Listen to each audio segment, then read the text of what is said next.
Assalamualaikum warahmatullahi wabarakatuh. Selamat datang di Misteri J779. Apa kabar semuanya? Semoga kalian semua dalam keadaan sehat selalu ya. Di kesempatan kali ini saya akan membawakan sebuah kisah yang berjudul Bujang Serunting. Dan inilah kisah selengkapnya.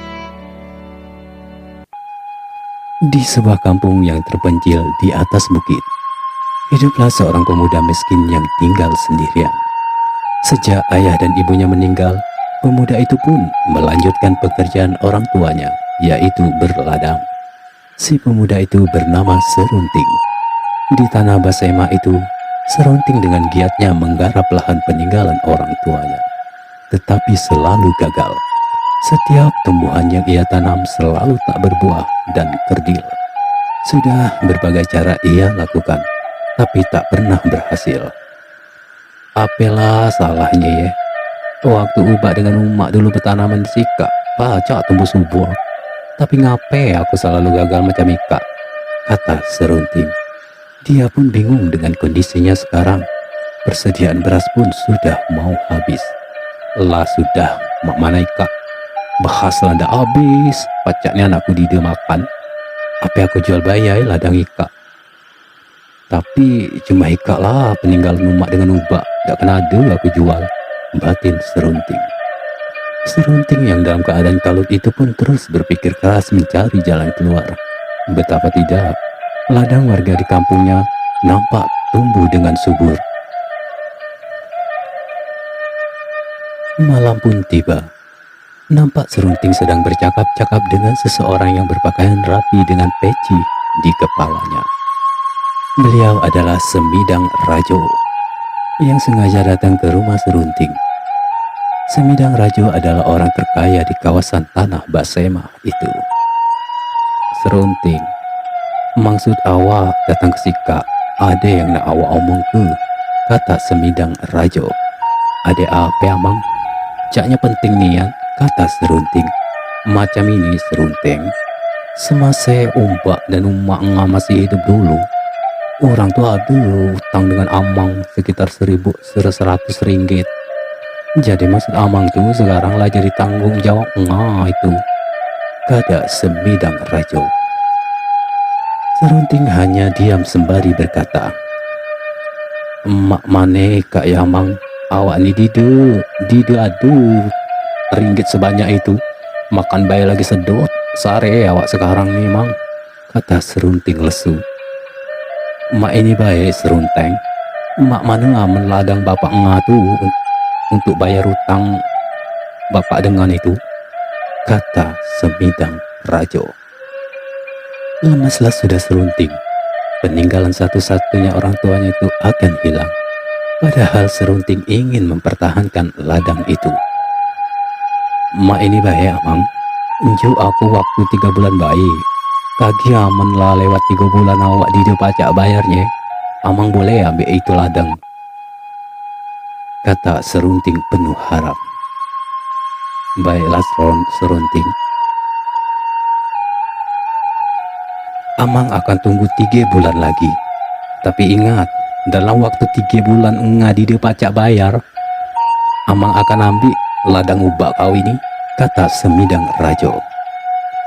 Setelah Semidang Rajo berlalu, Serunting pun nampak berpikir keras. Dari mana aku nak nyakap ringgit sebanyak itu, batin Serunting. Karena lelah banyak berpikir, Serunting pun tertidur.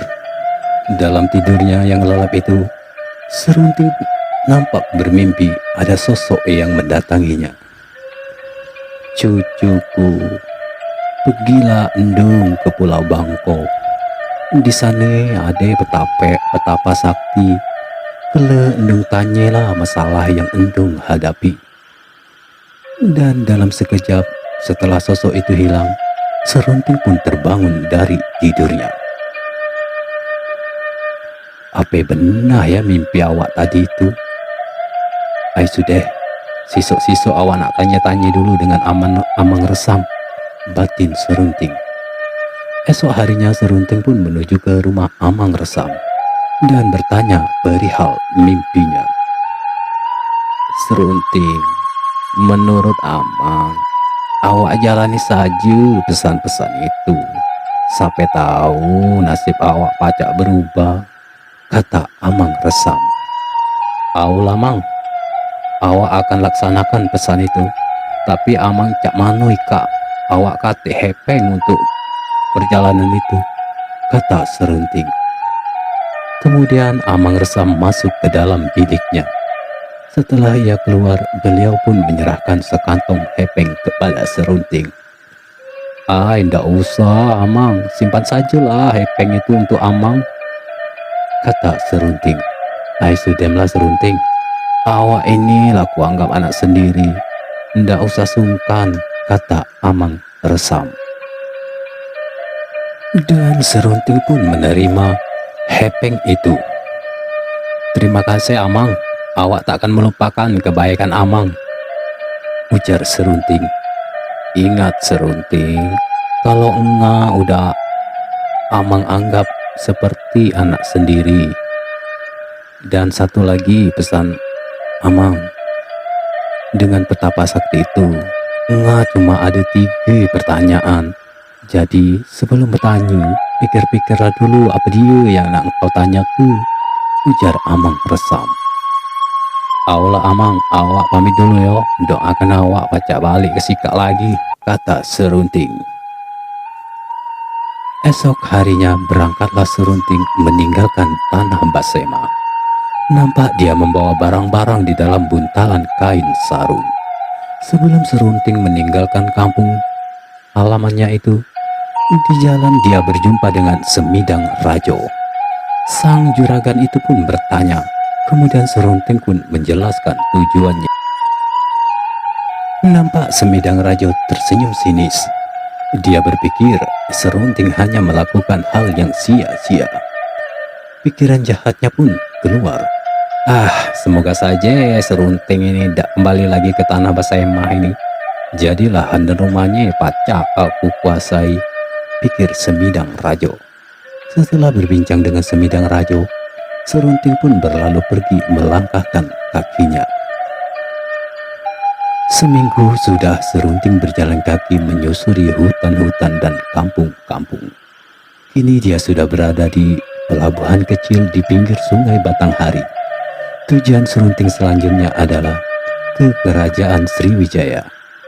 Untuk menghemat uangnya, Serunting pun menumpang pada sebuah kapal dagang yang akan menuju ke kerajaan Sriwijaya. Maaf Kisanak, apakah perahu besar Eka akan menuju ke kerajaan Sriwijaya? Tanya Serunting.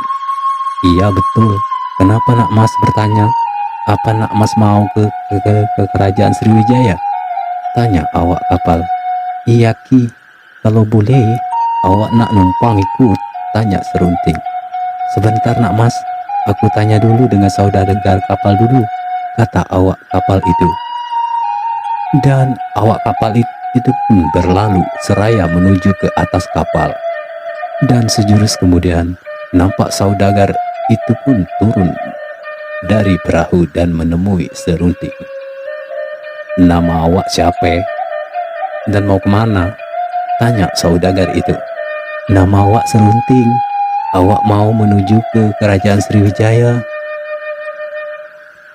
Awak boleh menumpang di perahu saya, tapi awak harus membantu para pekerja selamen di kapal saya, kata saudagar itu. Oh, aulah tuan, awak sanggup, kata Serunting. Oh ya, saya Lenggang Pati, kata saudagar itu. Oh, terima kasih Tuan Lenggang sudah mengizinkan awak ikut di kapal Tuan Lenggang Pati, kata Serunting. Dan Serunting pun naik perahu besar itu bersama dengan saudagar Lenggang Pati. Perjalanan dari pelabuhan kecil itu menuju ke kerajaan Sriwijaya memakan waktu selama 2 minggu. 1 minggu sudah berlalu. Perahu pun berlabuh di sebuah bandar yang cukup besar. Kapal pun bersandar. Nampak Serunting menuju ke sungai untuk mandi. Saudagar Lenggang pun memberikan Serunting sepasang pakaian baru. Selesai mandi, nampak mereka berkumpul sembari istirahat. Ketika Serunting tiba dengan memakai baju baru, nampak para awak kapal pun terpana melihat Serunting bak seorang putra bangsawan. Serunting, apa tujuan awak nak ke kerajaan Sriwijaya? Tanya saudagar Lenggang. Sebenarnya awak ni nak ke Pulau Bangko, tuan, kata Serunting. Pulau Bangko? Yang awak tahu pulau itu tidak ada penghuninya. Dan setahu awak tidak ada satupun orang yang selamat yang nak menuju ke sana. Awak nak ngapain nak pergi ke sana? Kata saudagar. Iya Serunting, sangat disayangkan kalau awak tewas di sana. Apalagi kan awak itu alap sangat lah, kata awak kapal memuji. Tujuan awak nak ke sana, nak jumpa dengan petapa sakti. Konon kabarnya beliau itu serba tahu. Dan awak boleh ajukan 3 pertanyaan, kata Serunting. Au juga. Awak juga pernah dengar kabar itu.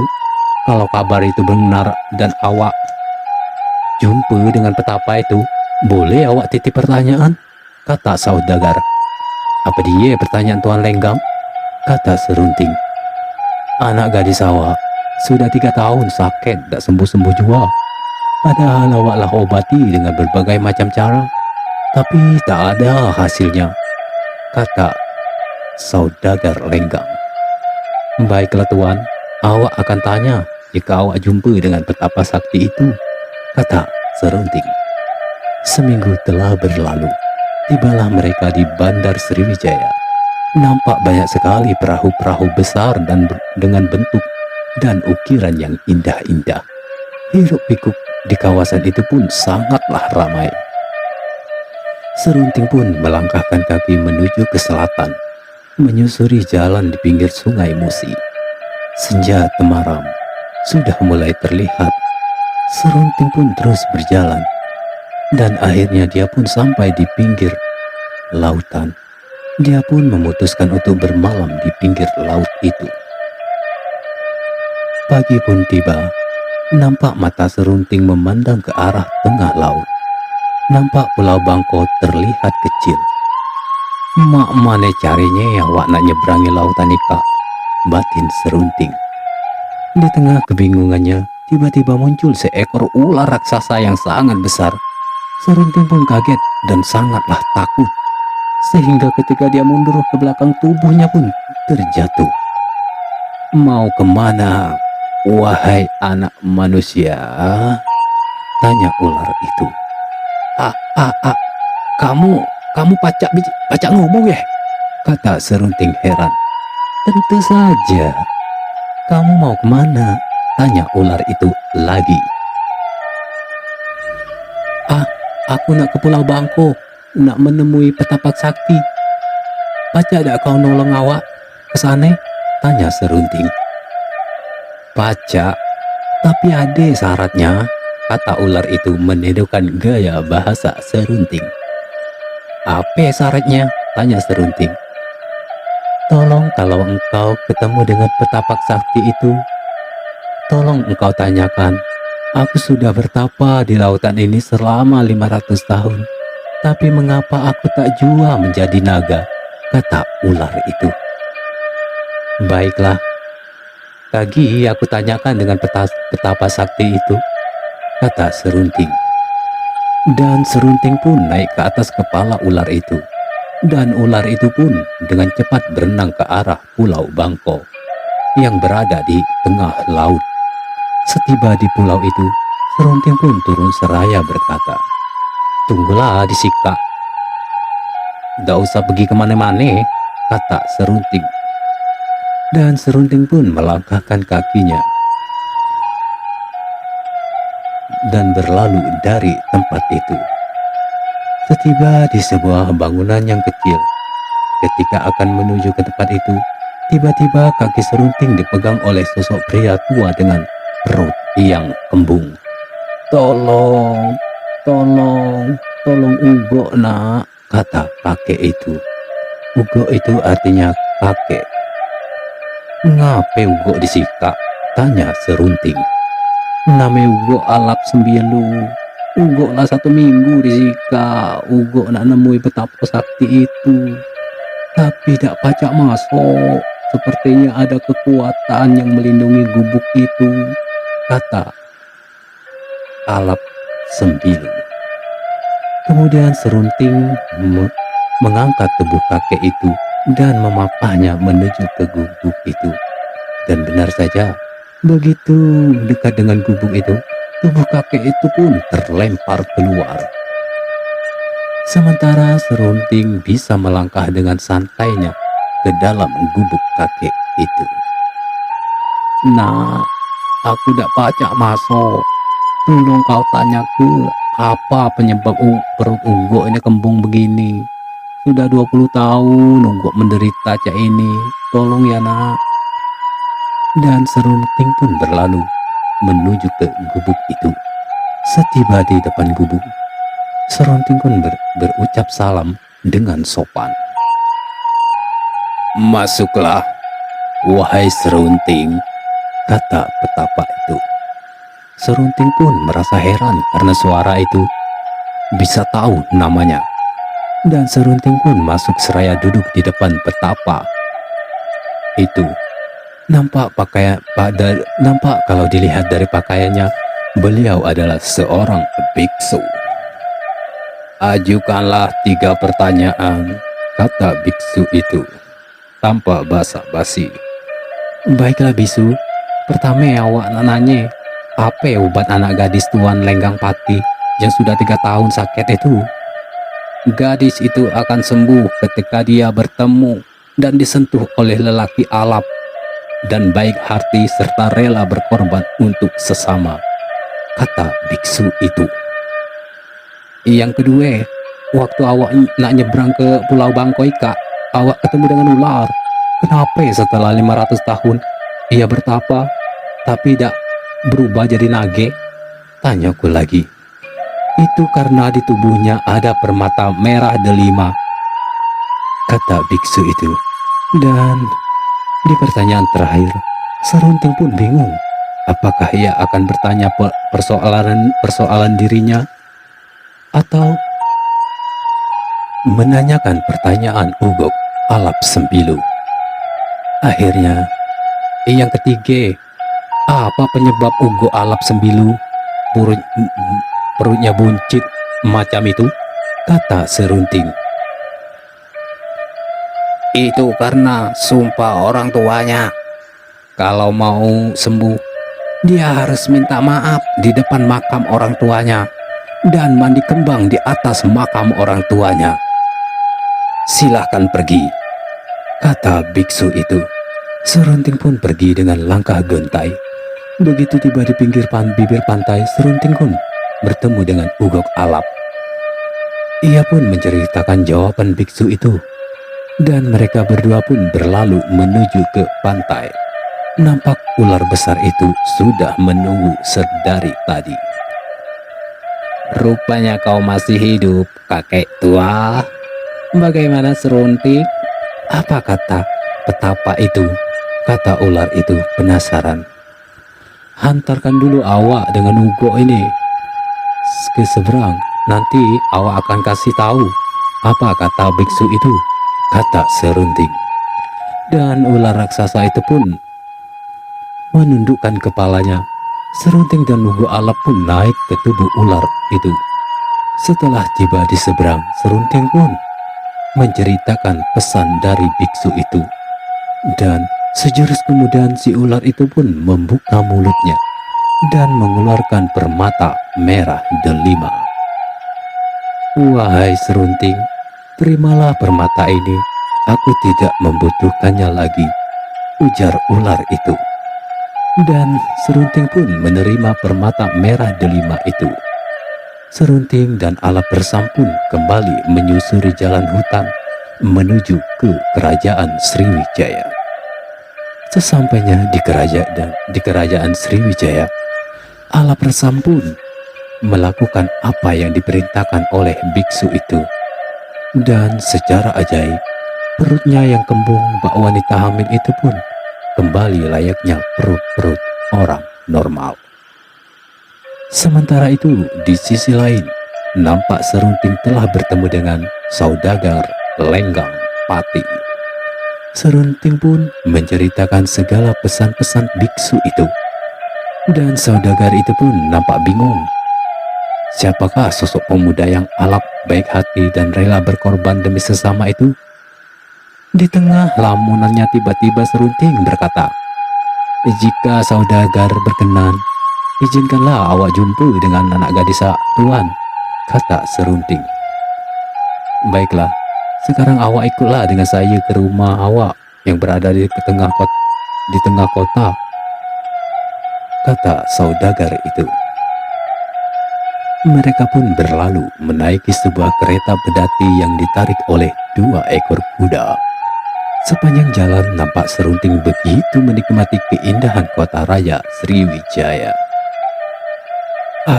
Benar-benar cindo kota raja Ika, batin Serunting. Dan tanpa sadar, saudagar Lenggang Pati sudah kali memanggil Serunting untuk segera turun. Serunting pun terkaget dan seraya turun dari pedati. Ia nampak terkagum-kagum melihat rumah Tuan Lenggang yang begitu indah dan megah. Begitu mereka tiba di depan gapura rumah itu, nampak seorang ibu-ibu menyambut mereka. "Siapa ini, Pak?" tanya wanita itu. "Oh, ini Serunting. Ia ingin bertemu dengan anak kita," kata Lenggang Pati. Nampak istri Lenggang Pati bingung mendengar jawaban suaminya. Begitu mereka masuk ke dalam rumah, saudagar dan istrinya itu langsung menuju ke kamar anaknya. "Serunting, ini anak gadis awak, namanya Nawang Jurai," kata Lenggang Pati. Serunting nampak mengamati Nawang Jurai yang nampak kurus, tapi masih terlihat jelas sisa-sisa kecantikannya. Kemudian Serunting pun mendekati gadis itu seraya duduk di pinggir tempat tidurnya. Dan Serunting pun menyentuh tangan Nawang Jurai.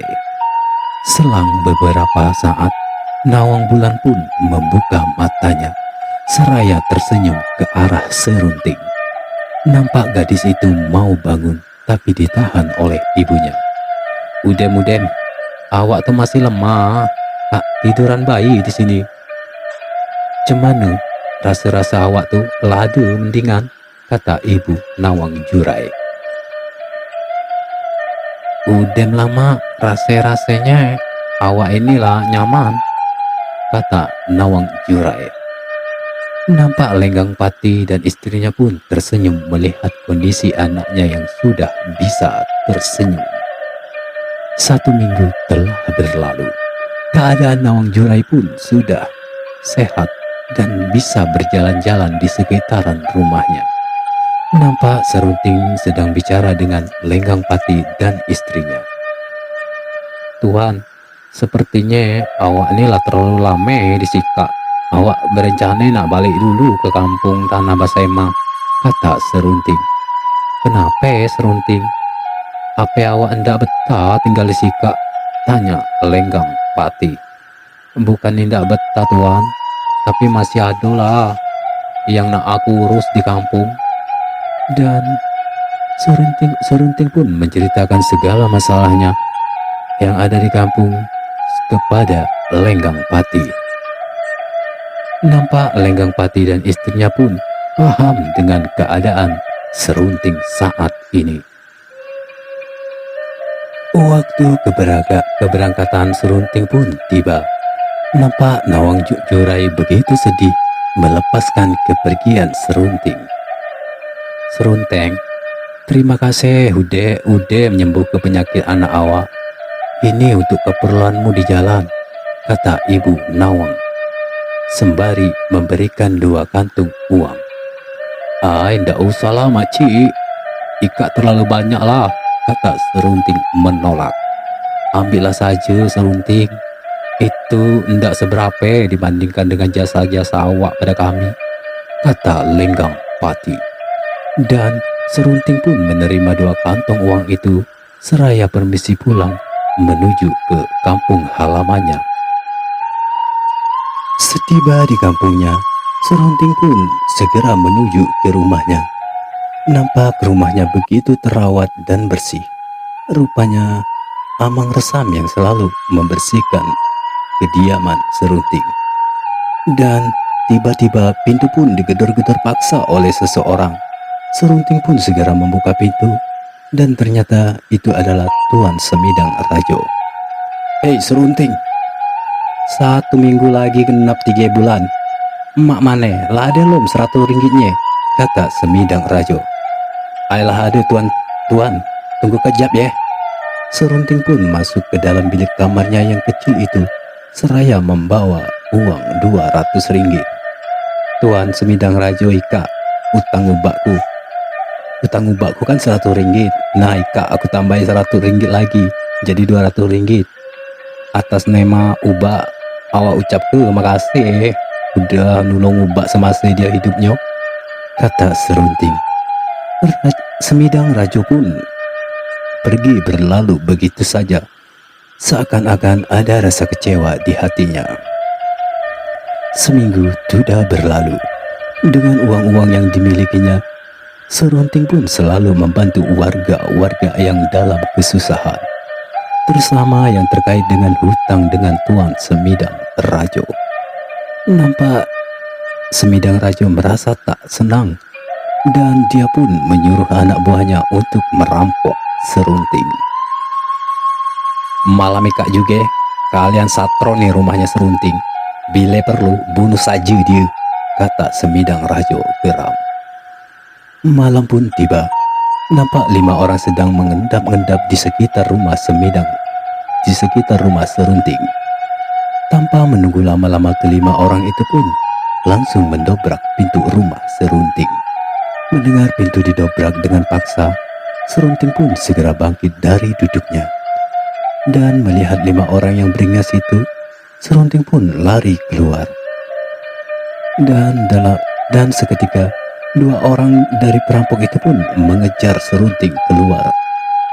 Dan tanpa diduga-duga, kedua orang itu pun dihajar Serunting habis-habisan hingga babak belur. "Mampus kau, mati-matilah kau, ajar terus nang," terdengar suara dari dalam rumah. "Mana ringgit Serunting ini? Ai, kalau budi ke saudagar Semidang ini," kata perampok itu.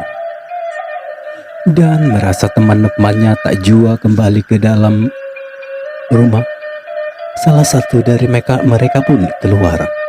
Ketika dia di dekat pintu akan keluar, satu tebasan pedang sudah mengarah ke lehernya, dan putuslah leher anak buah Semidang Rajo itu. Sementara itu, di dalam rumah Serunting, nampak 2 anak buah Semidang Rajo bingung karena tak satupun ringgit atau emas di dalam rumah itu.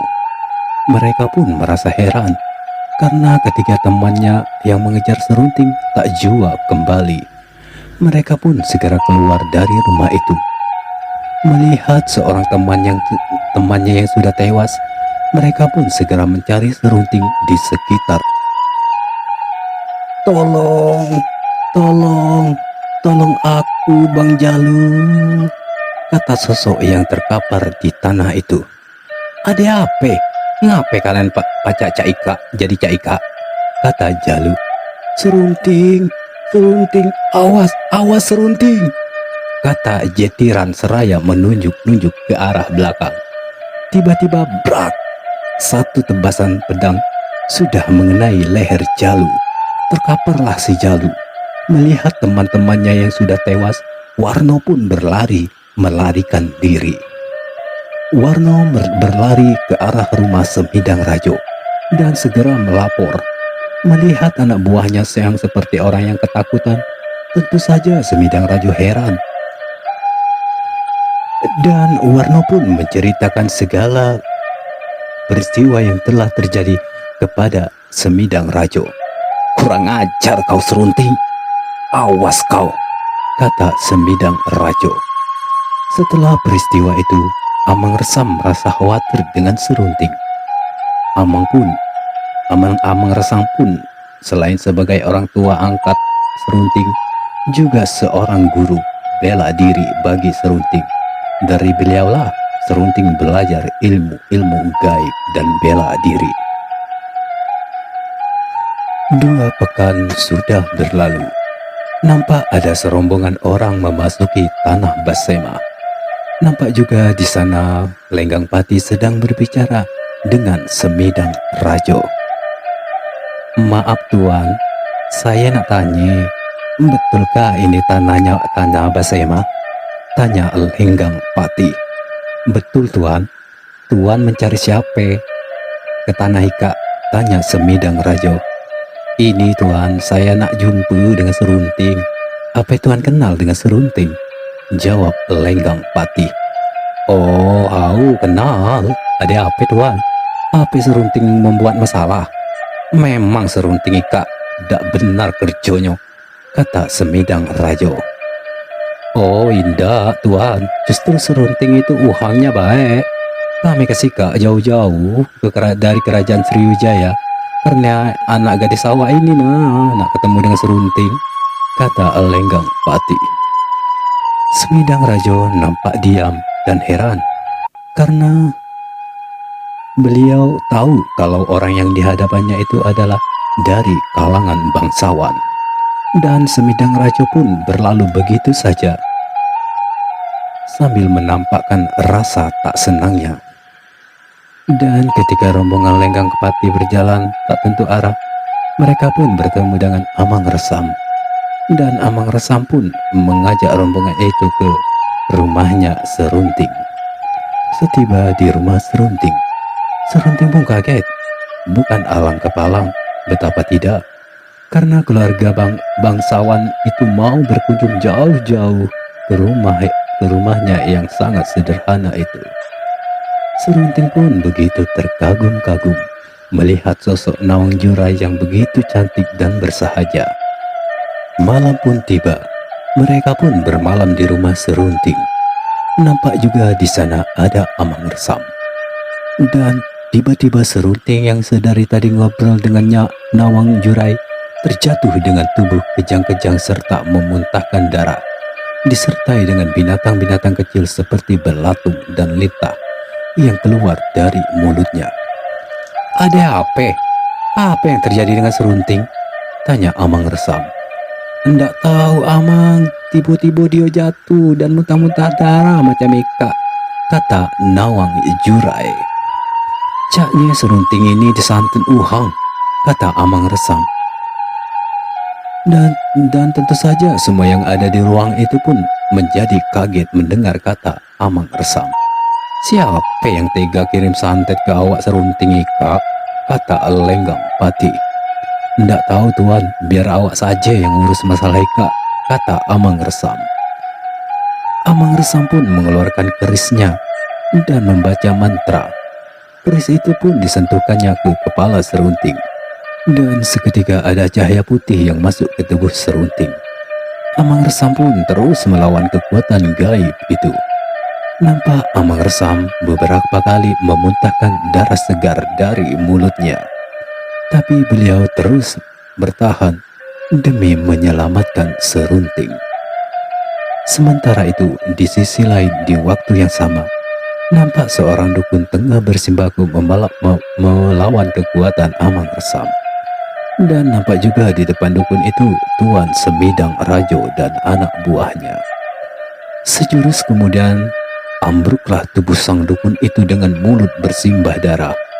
Seketika itu juga muncul sosok jin yang merupakan parewangan dari sang dukun. Nampak jin itu amatlah marah, walaupun sebagian tubuhnya telah terbakar. Jin itu pun melangkah ke arah Semidang Rajo. Mati kau manusia busuk, karena kau tubuhku jadi terbakar, kata jin itu.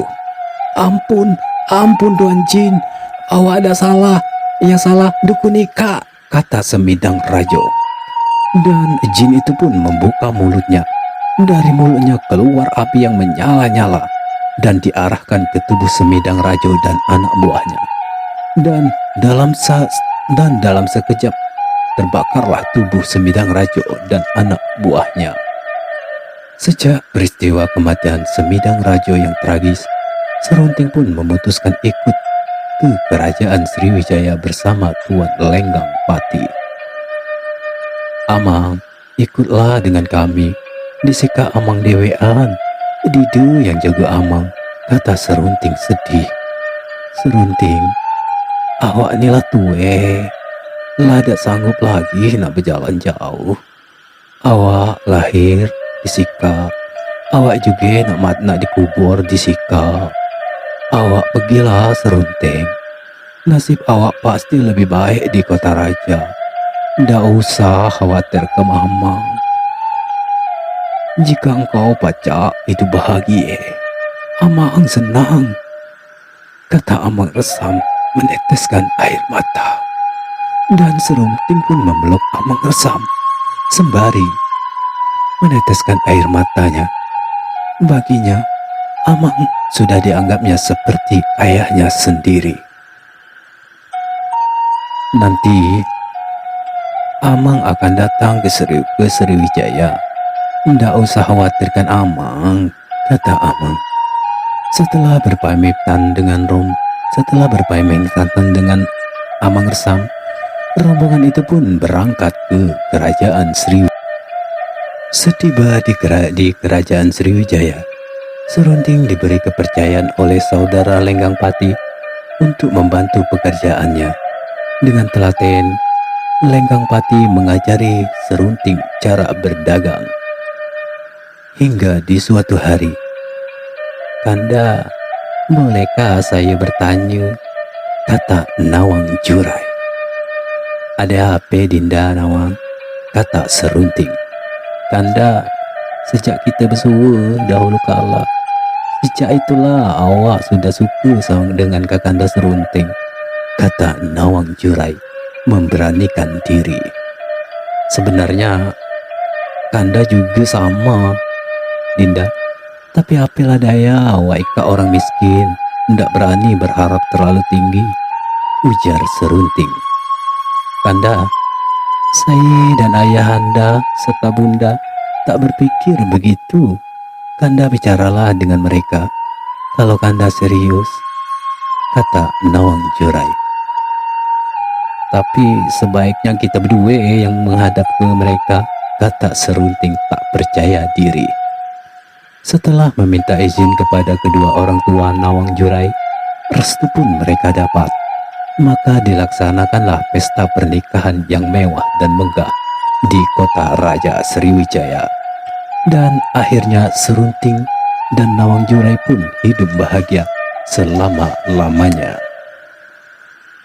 Dari pernikahan itu, Serunting dikaruniai 3 orang anak, 2 orang putra dan 1 orang putri. Maka lengkap sudah kebahagiaan Lenggang Pati. Beliau bisa istirahat dengan tenang sembari bermain-main dengan cucu-cucu kesayangannya. Sementara Serunting melanjutkan perdagangan saudagar Lenggang Pati. Dan cerita pun selesai. Kawan, dari kisah tadi kita bisa banyak mengambil hikmahnya. Yang baik kita contoh, yang jelek kita buang jauh-jauh. Kawan, kalau kalian suka dengan cerita-cerita dari saya, jangan lupa ya, di like, comment, and subscribe. Dan aktifkan juga loncengnya, supaya ada pemberitahuan ketika ada kisah-kisah terbaru. Terima kasih juga untuk saran serta supportnya untuk channel ini. Dan sampai jumpa di kisah-kisah selanjutnya. Wassalam.